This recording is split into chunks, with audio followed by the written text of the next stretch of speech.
Boa noite, queridos irmãos e irmãs do Grupo Espírita José o Carpinteiro. Meu nome é Andréia e eu estou trazendo uma palestra hoje a respeito do texto A Luz Inextinguível. É o texto 162 do livro Vinha de Luz, de Emmanuel.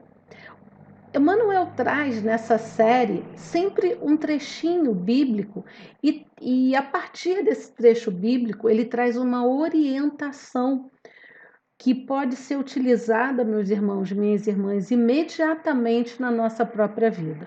Então, eu trouxe aqui 3 itens para a gente aprofundar esse texto e seria o contexto desse trecho bíblico, que é do nosso querido Paulo de Tarso.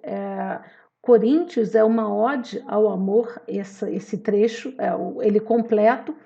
E depois, o que é a caridade segundo o Espiritismo e qual é essa luz inextinguível, afinal.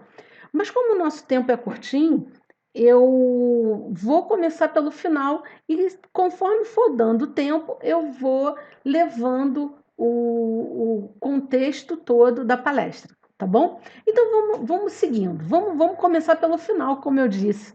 Então a gente vai começar pelo trecho do Vinha de Luz. Esse trecho, esse texto, ele tem assim como objetivo mostrar para a gente a nossa ainda infantilidade espiritual, o que é que nós damos grande valor e em contraponto ao que realmente pode nos levar ao reino de Deus, à felicidade, à evolução como espírito, para frente e para o alto. Então, qual é essa luz inextinguível?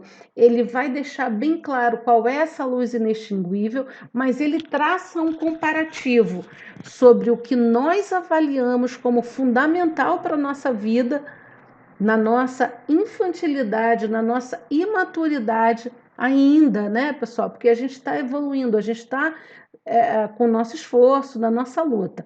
Então, ele traça um comparativo para mostrar para a gente o porquê e qual é essa luz inextinguível. Então, vamos aqui ao texto. Eu vou ler parte do texto e que não consta na tela para vocês, mas eu vou ler a parte que ele traça o comparativo. Emmanuel traz para a gente a orientação seguinte. Ele pede, ele exorta a que nós permaneçamos no campo da experiência humana em plena atividade transformadora. Ele orienta que todas as situações que nos envaidecem, em geral, são apenas ângulos necessários da nossa luta. Ele nos orienta que a fortuna material, se não for fundamentada no trabalho edificante, no trabalho contínuo, ela é patrimônio inseguro. A gente precisa estar trabalhando fundamentado no trabalho edificante. Ele traz mais, dentro dessa comparação, que a posição social que a gente tanto valoriza é um jogo transitório. Ele, no item 7, ele diz que as emoções da esfera física são, na maior parte, se apagam como a chama de uma vela, que a mocidade do corpo é uma floração passageira, ela passa rápido e a gente dá tanta importância, é tanta vaidade que acaba levando a gente ao orgulho, à arrogância. Ele diz para a gente no item 11 que a festa desequilibrante, a festa que desequilibra as emoções, é véspera de laborioso reparo. Ela vai causar problema quando a gente exagera, exacerba na bebida, na emoção, a gente não tem sutileza para, vamos dizer assim, vivenciar uma reunião social. A gente quer tudo ao extremo, quer falar alto ao extremo, quer dançar ao extremo, quer beber ao extremo, tudo ao extremo. E daí nós vamos cometer erros que vamos ter que reparar. E ele vai dizendo que o abuso de qualquer natureza compele ao reajustamento apressado. Então, ele quer mostrar para a gente o que com todas essas orientações? Que tudo ao redor dos nossos passos, ao redor do nosso dia a dia, na vida exterior, é obscuro e problemático. Aí ele fala, a gente já está com o texto aqui, ele fala: o amor, porém, é a luz inextinguível. O amor, meus irmãos, nós sabemos que, de acordo com o nosso Evangelho segundo o Espiritismo, Livro dos Espíritos, de acordo com a nossa querida doutrina espírita, a caridade, que fora da caridade não há salvação, o que é a caridade? O amor em movimento, o amor em ação. Por quê? Porque o amor jamais acaba. Olha aqui o texto, ó. A caridade jamais se acaba. E por que, meus irmãos, todas essas orientações que ele traz para a gente, que tem a ver com a nossa maturidade, com a nossa materialidade, com a nossa visão ainda infantil de que nosso apego ao mundo material, na realidade, vai aqui, ó, é obscuro e problemático e que a gente vai ter que reparar. Agora, a caridade jamais se acaba. O bem, aí aqui vinha uma orientação, meus irmãos, espetacular para o nosso dia a dia. O que que ele nos diz? O bem que praticares em algum lugar é teu advogado em toda parte. Vou repetir. O bem que praticares em algum lugar é teu advogado em toda parte. Ou seja, todo bem que nós nos esforçarmos, que nós buscarmos praticar, vai estar sendo nosso advogado, vai estar trabalhando ao nosso favor, onde quer que nós estejamos, aqui ou no plano espiritual, em toda parte, a qualquer tempo. E ele arremata e finaliza que, através do amor que nos eleva, o mundo se aprimora. E aí exorta com carinho: ama, pois, em Cristo e alcançarás a glória eterna. E aí a gente fica assim, né? Mas meu Deus, o que é esse bem? Como é, né? O que eu tenho que fazer? E aí a gente vai ver o que é que a doutrina espírita nos orienta, nos ensina a respeito desse bem. Vamos seguir aqui com os próximos slides.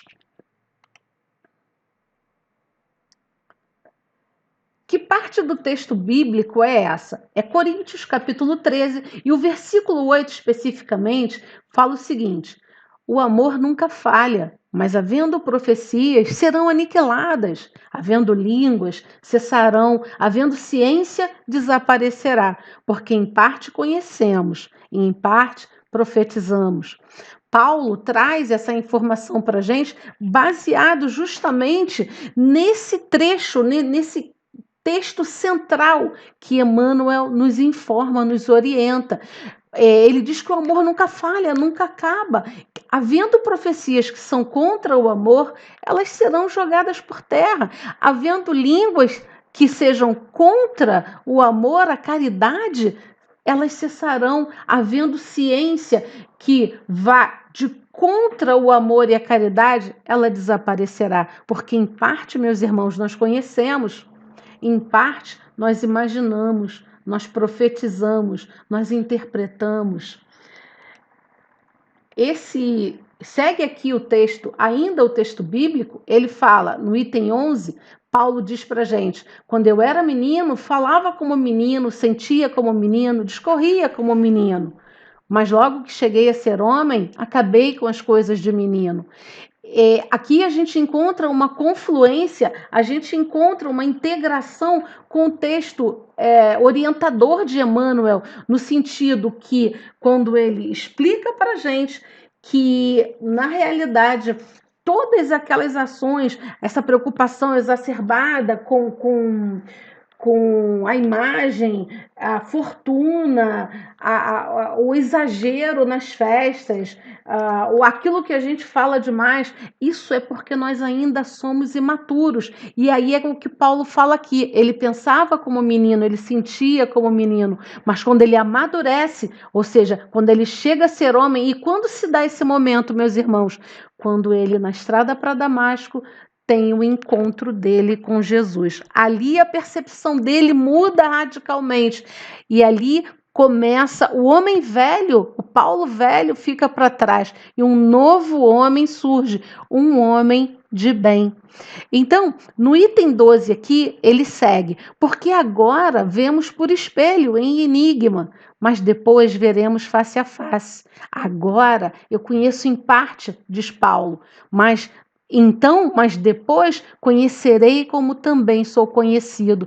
Meus irmãos, é muito difícil para a gente ainda entender o conceito de caridade, o conceito de amor conforme Jesus não somente nos ensinou, mas, acima de tudo, vivenciou, experienciou, mostrou através do próprio comportamento dele. Para nós é muito difícil. É como se a gente estivesse vendo no espelho.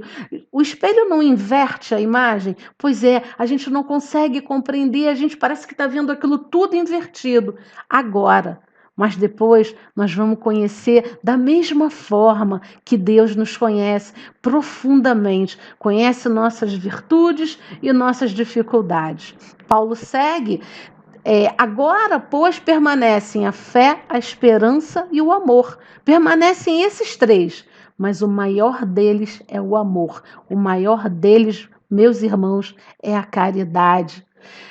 E por que o Evangelho segundo o Espiritismo, no capítulo Fora da Caridade não há salvação, ele explica o porquê o maior destes é o amor, é a caridade.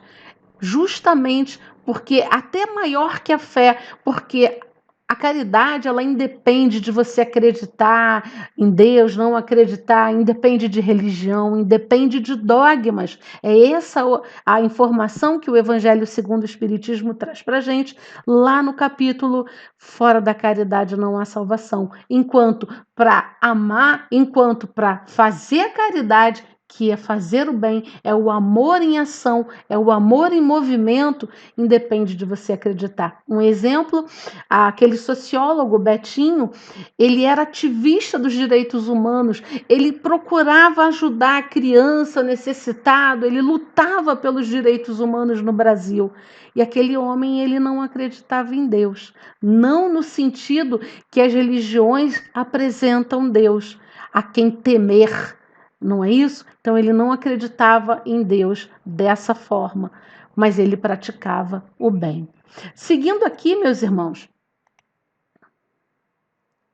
e o que é a caridade segundo o Espiritismo? O que é o amor em movimento, esse amor que nunca falha, que nunca acaba, que Emmanuel traz, né, esse texto, essa avaliação, essa orientação para a gente. O que é a caridade segundo o Espiritismo?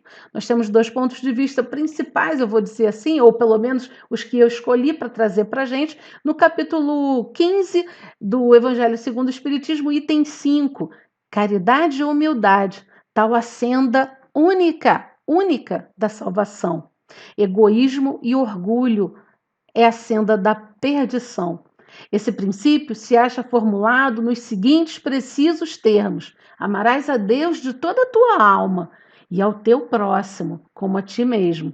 Toda a lei e os profetas se acham contidos nesses dois mandamentos. Amar ao próximo como a ti mesmo. É assim que a gente pratica a lei de caridade e humildade, porque toda caridade, todo bem que nós gostaríamos que fosse feito a nós mesmos, toda a humildade com que nós gostaríamos de ser tratados. É assim que Jesus, que Deus pede que nós tratemos ao nosso próximo. Seguindo aqui com o slide. Deixa eu ver se é esse aqui. É esse mesmo. Ainda segundo o Livro dos Espíritos, pergunta 886, pessoal. qual é o verdadeiro sentido da palavra caridade, como a entende Jesus. É o famoso BIP, B de benevolência, I de indulgência para com as imperfeições alheias e P de perdão das ofensas. Aquele bip que ativa na nossa mente, aquele bip que ativa no nosso coração tudo o que vai nos levar para frente e para o alto, vai nos levar para o reino dos céus, vai nos levar em direção a Jesus, seguindo o caminho, o legado de amor que ele deixou para a gente. Nós ainda não entendemos, ainda vemos, conforme Paulo de Tarso falou, nós vemos invertido, não é isso? A gente ainda não compreende, a gente vê em parte.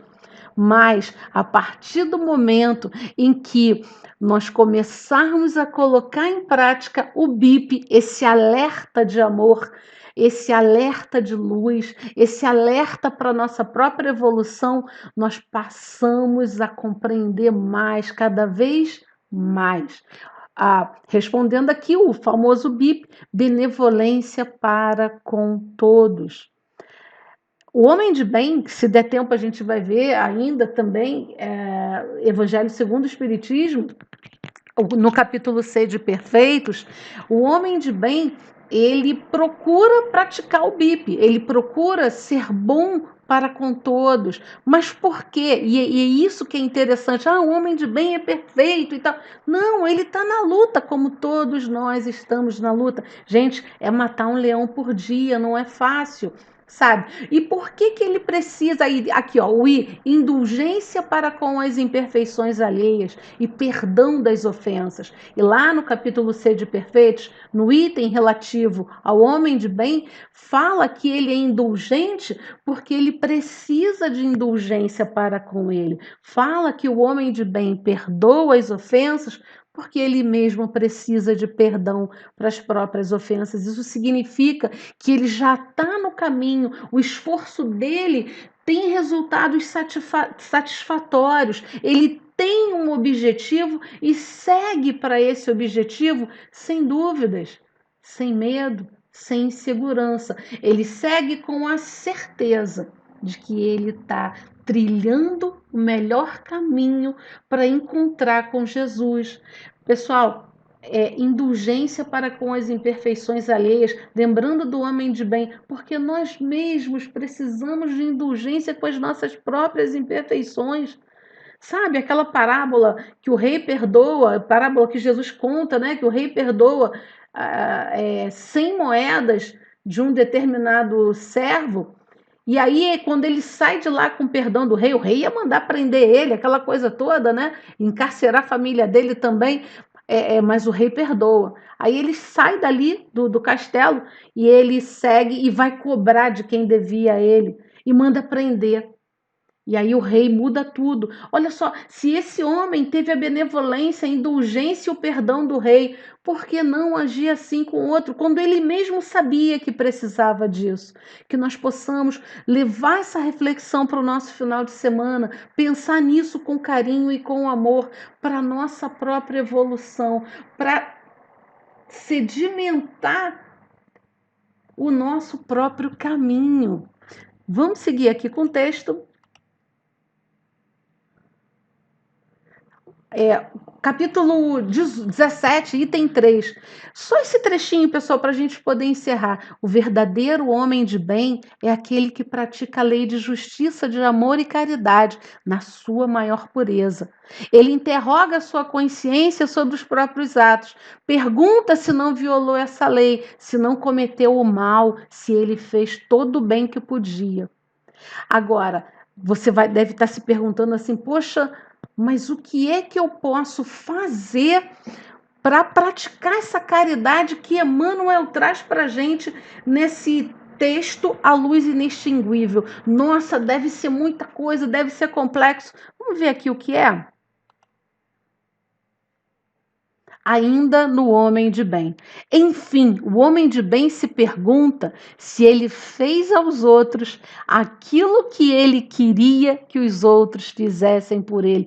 Meus irmãos, minhas irmãs, Esse é o caminho, esse é o resumo, esse é a síntese de tudo que Jesus espera de nós, desse legado que ele deixa para a gente detalhado, explicado e vivenciado no Evangelho de luz desse Mestre amado. Fazer aos outros aquilo que nós queríamos que os outros fizessem por nós. Meus irmãos, minhas irmãs, muito obrigada pela oportunidade. Que Deus abençoe a todos, que possamos levar todas essas reflexões a respeito da caridade, que é o amor em ação, o amor em movimento, para a nossa vida, para o nosso dia a dia, porque nós só vamos ter a ganhar. Uma noite abençoada, um fim de semana abençoado para todos. Fiquem com Deus.